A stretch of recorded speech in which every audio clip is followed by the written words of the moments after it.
बिस्मिल्लाहिर्रहमानिर्रहीम। अस्सलाम वालेकुम। इंतसाब न्यूज़ के साथ मैं हूं नाशिद अली।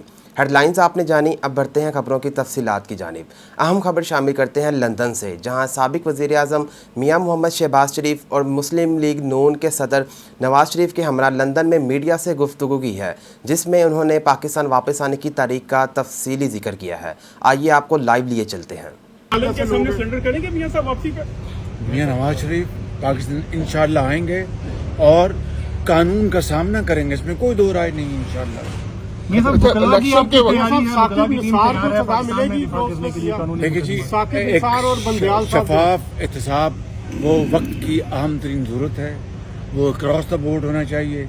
इसके बगैर पाकिस्तान आगे नहीं बढ़ सकता। सर, आप सर इलेक्शन कहते हैं कि 3 माह के अंदर अंदर हो, जैसे कहा जा रहा है कि इलेक्शन मुलतवी होने के। हमारा पार्टी का मौक़िफ़ बड़ा वाज़ेह है कि हमने एक बात अल्हम्दुलिल्लाह जो आइन की रूह के मुताबिक हमने असेंबली डिसॉल्व कर दी, और उसके बाद ये चीफ इलेक्शन कमिश्नर की जिम्मेदारी है आइनी और कानूनी कि उन्होंने इलेक्शन करवाने हैं।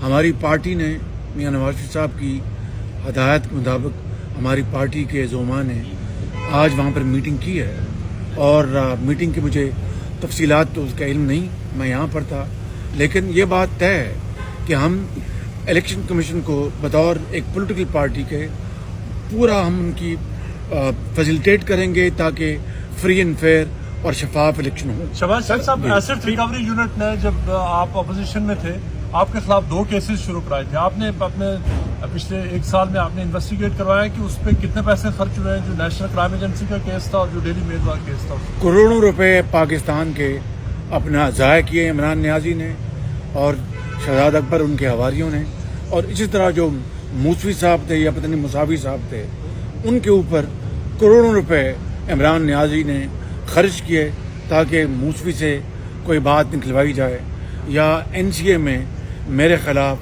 खुदा न खास्ता कोई फ़ैसला ले लिया जाए।